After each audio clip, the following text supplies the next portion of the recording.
नमस्कार बच्चों, मैं रुचि सक्सेना आपका मेरे चैनल पर बहुत बहुत स्वागत है। आज मैं आपको पाठ रीढ़ की हड्डी पढ़ाने जा रही हूँ। इसके लेखक जगदीश चंद्र माथुर जी हैं। बच्चों, मैं आपसे एक बात कहना चाहूँगी, इस पाठ से आपको क्या शिक्षा मिली आप कमेंट सेक्शन में लिखकर मुझे अवश्य सूचित करें और बताएं कि आपको कहाँ कहाँ समझने में मदद मिली या कौन सी दिक्कत आ रही है, वो भी बताने का कमेंट सेक्शन में प्रयास करें। रीढ़ की हड्डी एकांकी के माध्यम से समाज में लेखक क्या कहना चाहता है। सबसे पहले तो मैं आपको बता दूं कि लेखक ने समाज में स्त्रियों के प्रति जो एक रूढ़िवादिता मानसिकता व्याप्त है उस पर बहुत गहरा प्रहार किया है और वो चाहते हैं कि स्त्रियों की शिक्षा एवं उनसे उत्पन्न उनके आत्मविश्वास को और साहस को दर्शाया जाए, जो कि बहुत ही ज़रूरी है। तो हम लोग अपना पाठ शुरू करते हैं। अब रीढ़ की हड्डी। सबसे पहले क्या होता है, मामूली तरह से सजा हुआ एक कमरा, अंदर के दरवाजे से आते हुए जिन महाशय की पीठ नजर आ रही है वे अधेड़ उम्र के होते हैं। एक तख्त को पकड़े हुए पीछे की ओर चलते चलते कमरे में आते हैं। तख्त का दूसरा सिरा उनके नौकर ने पकड़ रखा है। यानी एकांकी जो एक ही स्टेज पर एक ही बार में पूरा ख़त्म हो जाता है, उसमें एक प्रारंभ में दिखाते हैं कि मंच पर जो है वो एक व्यक्ति आता है और साथ में नौकर है, एक तख्त पकड़े चला आ रहा है। वो नौकर से कहते हैं, अबे धीरे चल, अब तख्त को उधर मोड़ दे। यानी उसको कमरे को सेट कर रहे होते हैं, इधर रख उधर रख करके रहते हैं। नौकर कहता है, बिछा दूँ साहब? बिछा दूँ मतलब ठीक से रख दूँ साहब? बाबूजी कहते हैं तेज आवाज में, ज़्यादा जोर से। और क्या करेगा, परमात्मा के यहाँ अकल बट रही थी तो तू देर से पहुँचा था क्या? बिछा दूँ साहब? और ये पसीना किस लिए बहाया? बार बार वो पूछता है कि क्या मैं इसको यहाँ पे बिछा दूँ? तो वो कहते हैं, इतना कठिन परिश्रम मैंने किस लिए किया है, तो इसको यहीं पर बिछा दे। नौकर तख्त रखता है और ही करता है। बाबू कहते हैं, हंसता क्यों है? अबे हमने भी जवानी में कसरतें की थी, कलसों से नहाता था लोटों की तरह। जैसे आज लोग लोटों से नहाते हैं, पहले मैं बड़े बड़े कलसे भर करके नहाता था। अपने समय की बड़ी बड़ी बातें वो करते हैं। ये तख्त क्या चीज़ है, उसे सीधा कर। हाँ बस, और सुन, बहू जी से दरी मांग ला इसके ऊपर बिछाने के लिए। चद्दर भी कल जो धोबी की यहाँ से आई थी वही। नौकर जाता है। बाबू साहब इस बीच में मेजपोश ठीक करते हैं, एक झाड़न से गुलदस्ते को साफ करते हैं, कुर्सियों पर भी दो चार हाथ लगाते हैं। सहसा घर की मालकिन प्रेमा आती हैं। जब वो घर की सफाई हल्की बहुत कर रहे होते हैं, उतने में उस घर की मालकिन यानी उनकी पत्नी प्रेमा आ जाती है। गुंदमी रंग, छोटा कद। उसका आकार प्रकार बताते हुए लेखक कहता है कि उस स्त्री का रंग रूप कैसा है, वो गंदमी रंग की है, छोटे कद की है। चेहरे और आवाज़ से जाहिर होता है किसी काम में बहुत व्यस्त है। उसके पीछे पीछे भीगी बिल्ली की तरह दौड़ता हुआ नौकर आ रहा है, खाली हाथ। उसके हाथ में कुछ नहीं है। बाबू साहब दोनों तरफ देखने लगते, एक तो अपनी पत्नी को देखते हैं और दूसरी तरफ उस नौकर को देखते हैं। प्रेमा कहती है, मैं कहती हूँ तुम्हें इस वक्त धोती की क्या जरूरत पड़ गई? एक तो वैसे ही जल्दी जल्दी में। रामस्वरूप जैसी धोती शब्द सुनते हैं उन्हें बहुत गुस्सा आता है। धोती? प्रेमा ने कहा, हाँ अभी तो बदल कर आए हो, फिर ना जाने किस लिए। रामस्वरूप, लेकिन तुमसे धोती मांगी किसने? प्रेमा ने कहा, यही तो कह रहा था रतन। रामस्वरूप, क्यों बे रतन, तेरे कानों में डॉट लगी, तुझे सुनाई नहीं पड़ता है क्या? मैंने कहा था धोबी के यहाँ से जो चद्दर आई है उसे मांग ला। अब तेरे लिए दूसरा दिमाग कहाँ से लाऊं, उल्लू कहीं का। वो अपने नौकर को जो है वो डांटते हुए कहते हैं। प्रेमा ने कहा, अच्छा जा, पूजा वाली कोठरी में लकड़ी के बक्से के ऊपर धुले हुए कपड़े रखे हैं ना, उसी में से एक चद्दर उठा ला। और रतन कहता है, दरी? प्रेमा कहता है, दरी तो यहीं रखी है कोने में, वो पड़ी तो है। रामस्वरूप दरी उठाते हुए, और बीबी जी के कमरे में से हारमोनियम उठा ला, सितार भी, जल्दी जा। रतन जाता है। पति पत्नी तख्त पर दरी बिछाते हैं। प्रेमा, लेकिन ये तुम्हारी लाडली बेटी तो मुंह फुलाए पड़ी है, यानी गुस्सा है। रामस्वरूप, मुंह फुलाए? और तुम उसकी माँ किस मर्ज की दवा हो? जैसे तैसे करके तो वे लोग पकड़ में आए हैं। अब तुम्हारी बेवकूफ़ी से सारी मेहनत बेकार हो जाए तो मुझे दोष मत देना। रामस्वरूप अपनी पत्नी से कहते हैं, अपनी बेटी को लाने की जिम्मेदारी तुम्हारी है। ऐसा ना हो कि जिनको हमने इतने मुश्किल से पकड़ा है, जिन लड़के वालों को यहाँ बुलाया है, वो तुम्हारी बेवकूफ़ी के कारण यहाँ से चले जाएं। प्रेमा, तो मैं ही क्या करूं, सारे जतन करके तो हार गई। जतन माने प्रयास। तुम्ही ने उसे पढ़ा लिखा कर इतना सिर चढ़ा रखा है, मेरी समझ में तो ये पढ़ाई लिखाई की जंजाल आते ही नहीं। एक अपना जमाना अच्छा था, आ ई पढ़ ली, गिनती सीख ली, बहुत हुआ तो स्त्री सुबोधनी पढ़ ली। सच पूछो तो स्त्री सुबोधनी में ऐसी ऐसी बातें लिखी हैं, ऐसी बातें कि तुम्हारी बीए एमए की पढ़ाई होगी। और आजकल के तो लक्षण ही अनोखे हैं। प्रेमा अपने समय की बातों को महत्व देते हुए अपने अनुभवों के आधार पर कहती है कि हमारे समय की शिक्षा आज की शिक्षा से ज़्यादा अच्छी थी। आज उस समय क्या था, स्त्री सुबोधिनी पढ़ लेते थे, सारा ज्ञान हो जाता था। आजकल के लक्षण तो हमें समझ में ही नहीं आते हैं। राम स्वरूप, ग्रामोफोन बाजा होता है ना? प्रेमा, क्यों? राम स्वरूप, दो तरह का होता है, एक तो आदमी का बनाया हुआ, उसे एक बार चलाकर जब चाहे रोक लो। दूसरा परमात्मा का बनाया हुआ रिकॉर्ड, एक बार चढ़ा तो रुकने का नाम ही नहीं लेता। रामस्वरूप अपने पत्नी पर कटाक्ष करते हुए कहते हैं कि ग्रामोफोन जो बाजा होता है, एक मनुष्य के द्वारा बनाया हुआ आता है, एक ईश्वर के द्वारा।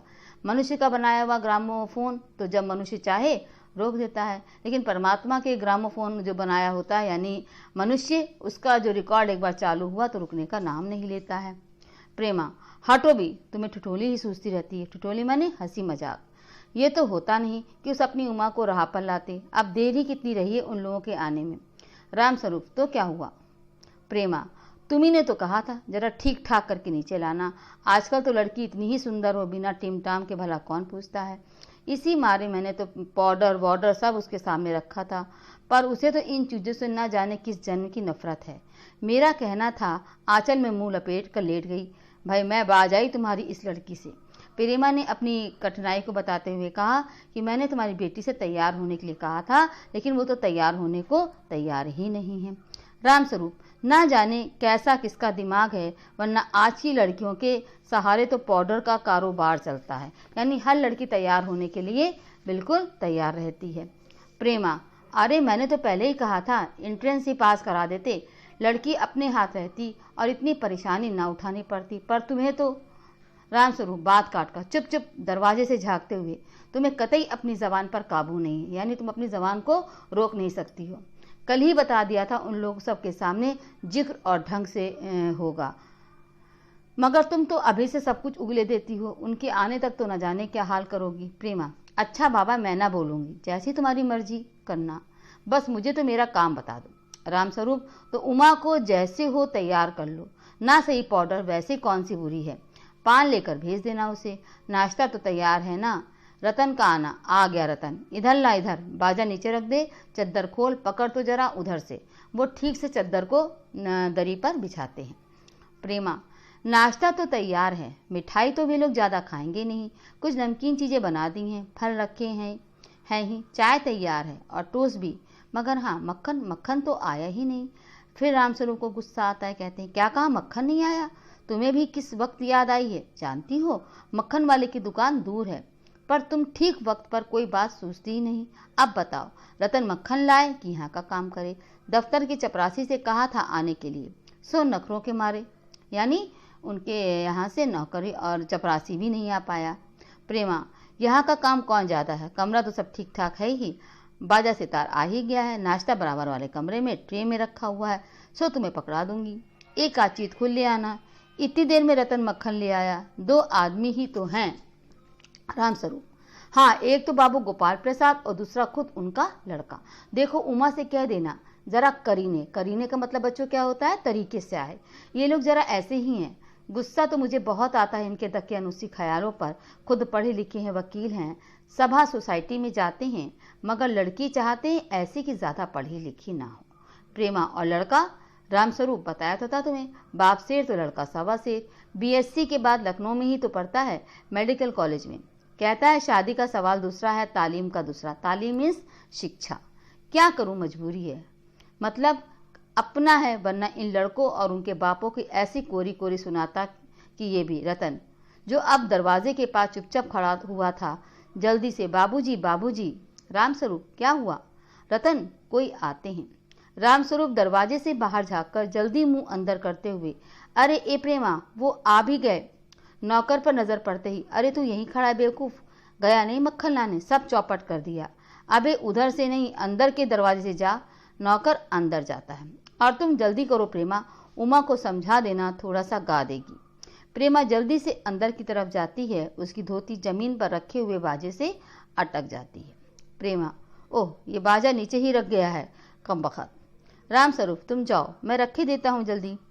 प्रेमा जाती है। बाबू रामस्वरूप बाजा उठाकर रखते हैं। किवाड़ों पर एकदम से दस्तक होती है। कोई खटखटाता है। रामस्वरूप, हाँ हाँ हाँ, आइए आइए। बाबू गोपाल प्रसाद और उनके लड़के शंकर का आना। आंखों से लोक चतुराई टपकती है। आवाज से मालूम होता है काफी अनुभवी फितरती महाशय हैं। इनका लड़का कुछ खीस निपोरने वाले नौजवानों में से। आवाज पतली है और खिसियाहट भरी, झुकी कमर इनकी खासियत है। रामस्वरूप अपने दोनों हाथ मलते हुए, हाँ हाँ, इधर तशरीफ लाइए, इधर। बाबू गोपाल प्रसाद बैठते हैं मगर बेत गिर पड़ता है। रामस्वरूप, यह बेत लाइए, मुझे दीजिए। कोने में रख देते हैं। सब बैठते हैं। मकान ढूंढने में तकलीफ तो नहीं हुई? गोपाल प्रसाद, नहीं, तांगे वाला जानता था और फिर हमें यहाँ आना ही था, रास्ता मिलता कैसे नहीं।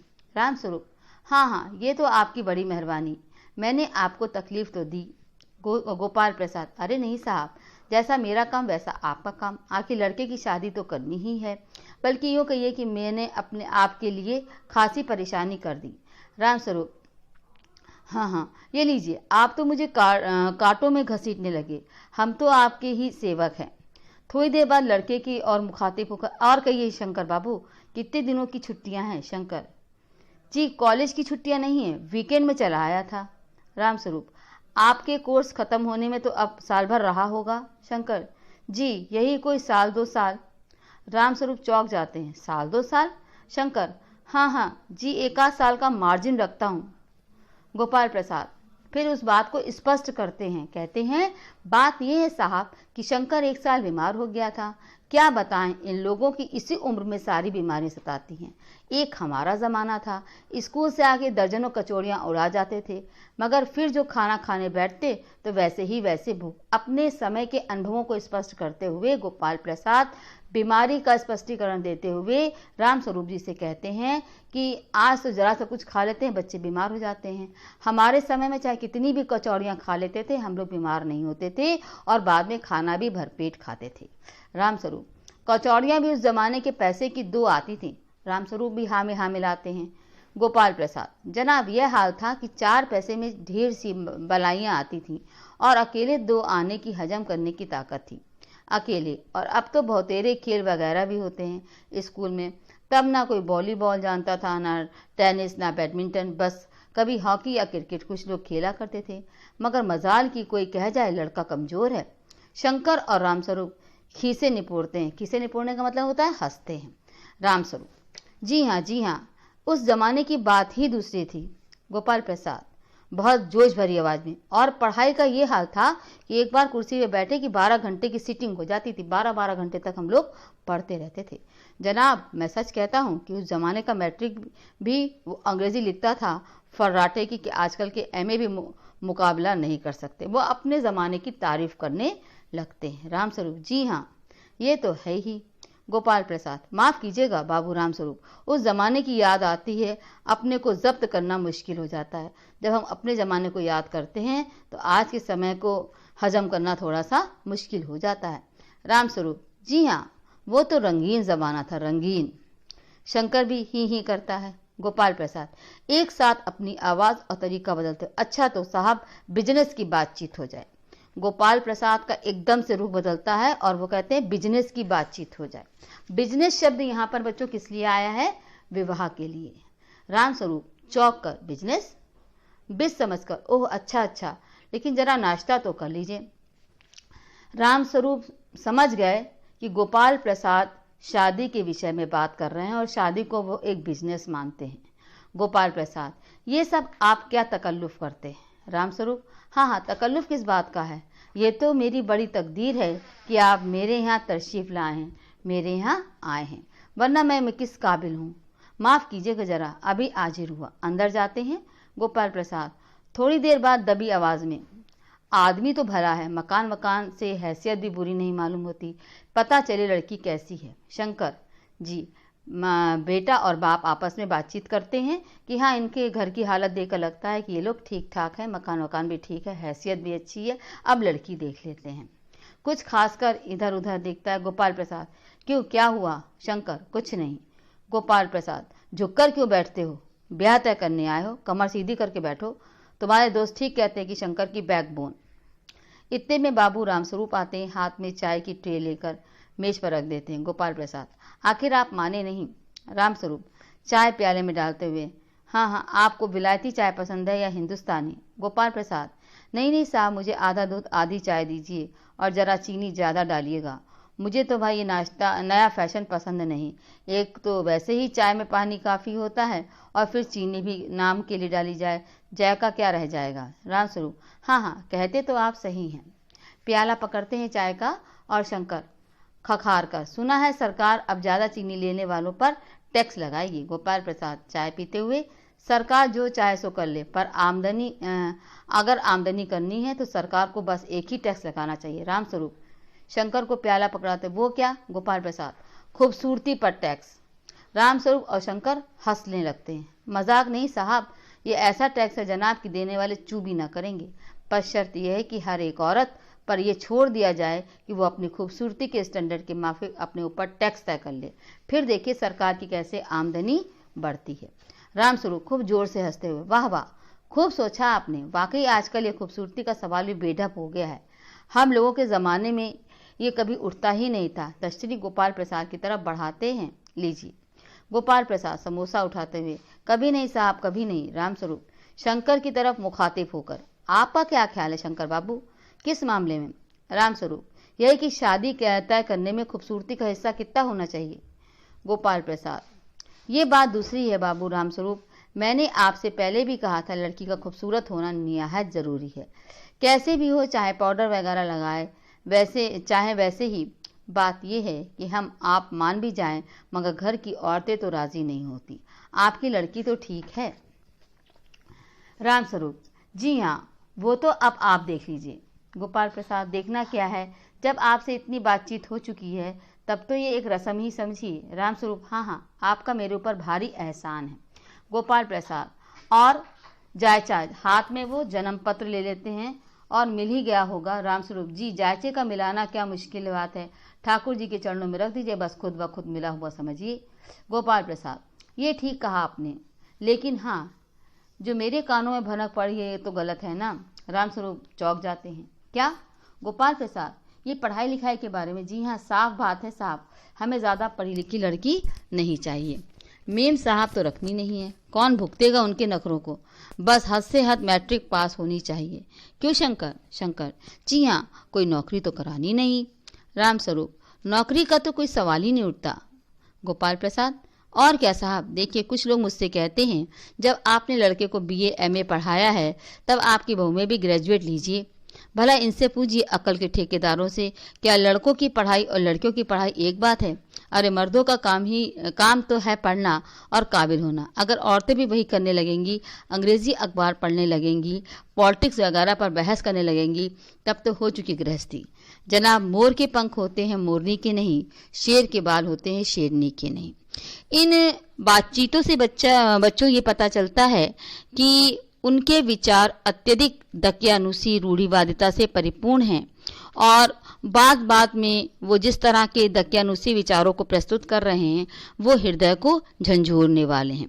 रामस्वरूप, जी हाँ, और मर्द की दाढ़ी होती औरत की नहीं। शंकर भी हंसता है मगर गोपाल प्रसाद गंभीर हो जाते। गोपाल प्रसाद, हाँ, वो तो सही है, कहने का मतलब है कुछ बातें दुनिया में ऐसी हैं जो सिर्फ मर्दों के लिए होती हैं और ऊंची तालीम भी ऐसी ही चीजों में से एक है। रामस्वरूप शंकर से, चाय और लीजिए। शंकर, धन्यवाद, पी चुका। रामस्वरूप, आप? गोपाल प्रसाद, बस साहब अब तो खत्म ही कीजिए। रामस्वरूप, आपने कुछ खाया ही नहीं, चाय के साथ टोस्ट नहीं थे क्या? बताएं, वह मक्खन। गोपाल प्रसाद, नाश्ता ही तो करना साहब, कोई पेट तो भरना नहीं था, और फिर टोस्ट वोस्ट में खाता भी नहीं। रामस्वरूप, हाँ, मेज को एक तरफ खिसका देते हैं, फिर अंदर से दरवाजे की तरफ से मुंह कर जोर से, अरे जरा पान भिजवा देना। सिगरेट मंगवाऊं? जी नहीं। पान की तश्री हाथों में लिए उमा आती है। सादगी के कपड़े, गर्दन झुकी। बाबू गोपाल प्रसाद आंखें गड़ाकर और शंकर आंखें छिपाकर उसे ताक रहे हैं मतलब देख रहे हैं। रामस्वरूप, हाँ हाँ यही है, आपकी लड़की है। लाओ बेटा पान मुझे दो। उमा पान की तश्री अपने पिता को देती है। उस समय उसका चेहरा ऊपर को उठ जाता है और नाक पर रखा हुआ सोने की रिम वाला चश्मा दिखता है। बाप बेटा चौंक जाते हैं। गोपाल प्रसाद और शंकर एक साथ, चश्मा? रामस्वरूप जरा सकपकाते हैं। जी, वो तो पिछले महीने से इसकी आंखों में दुखने आ गई थी, सो कुछ दिनों के लिए चश्मा लगाना पड़ रहा है। गोपाल प्रसाद, पढ़ाई वढ़ाई की वजह से तो नहीं है? रामस्वरूप, नहीं साहब, वो तो मैंने अर्ज किया था ना। गोपाल प्रसाद संतुष्ट हो जाते हैं, धीमे से बोलते हैं, बैठो बेटी। रामस्वरूप, वहां बैठ जाओ उमा, उस तख्त पर अपने बाजे के पास। उमा बैठ जाती है। गोपाल प्रसाद, चाल में कुछ खराबी है नहीं, चेहरे पर छवि है। हाँ, कुछ गाना बजाना सीखा है? रामस्वरूप सभी प्रश्नों का उत्तर देते हैं, कहते हैं जी हाँ, सितार भी बाजा भी। सुनाओ तो उमा एक आध गीत। उमा सितार उठाती है और मीरा का मशहूर गीत मेरे तो गिरधर गोपाल दूसरों ना कोई गाना शुरू कर देती है। स्वर से पता चलता है कि गाने का उसे अच्छा ज्ञान है।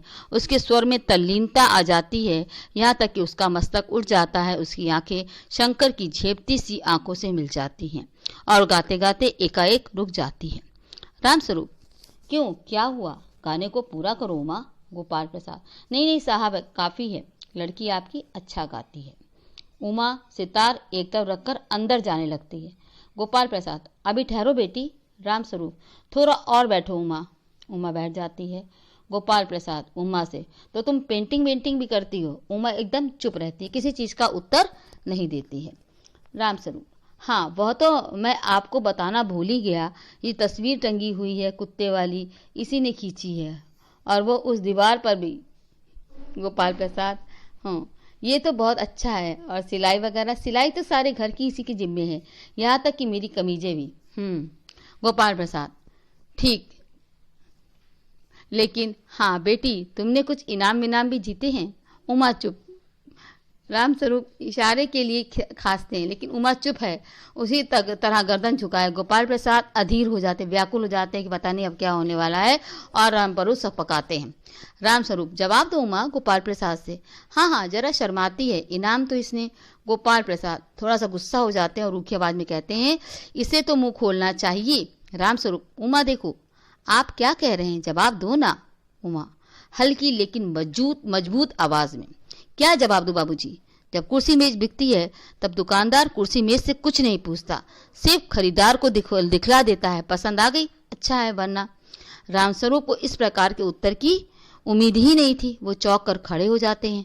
उमा उमा उमा कहती है, अब मुझे कह देने दीजिए बाबूजी, ये जो महाशय मेरे खरीदार बनकर आए हैं, इनसे जरा पूछिए कि क्या लड़कियों के दिल नहीं होता, क्या उनके चोट नहीं लगती, क्या बेबस भेड़ बकरियां हैं जिन्हें कसाई अच्छी तरह देखभाल कर। गोपाल प्रसाद ताव में आकर एकदम से गुस्सा हो जाते हैं। बाबू रामस्वरूप, आपने मेरी इज्जत उतरवाने के लिए मुझे यहाँ बुलाया था। उमा तेज आवाज में, जी हाँ, और हमारी बेइज्जती नहीं होती जो आप इतनी देर से नापतोल कर रहे हैं। और जरा अपने इन साहबजादे से पूछिए कि अभी पिछली फरवरी में लड़कियों के हॉस्टल के इर्द गिर्द क्यों घूम रहे थे और वहां से कैसे भगाए गए थे। शंकर, बाबूजी चलिए। एकदम से शंकर खिसिया जाता है और कहता है, पिताजी, बाबूजी मतलब पिताजी, चलिए। गोपाल प्रसाद, लड़कियों के हॉस्टल में? क्या तुम कॉलेज में पढ़ी हो? रामस्वरूप एकदम चुप हो जाते हैं। उमा, जी हाँ कॉलेज में पढ़ी हूँ, मैंने बीए पास किया है, कोई पाप नहीं किया, कोई चोरी नहीं की, और न आपके पुत्र की तरह ताक झाँक कर कायरता दिखाई है। मुझे अपनी इज्जत अपने मान का ख्याल है।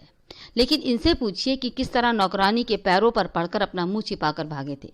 रामस्वरूप उमा उमा उमा को चुप कराने का प्रयास करते हैं।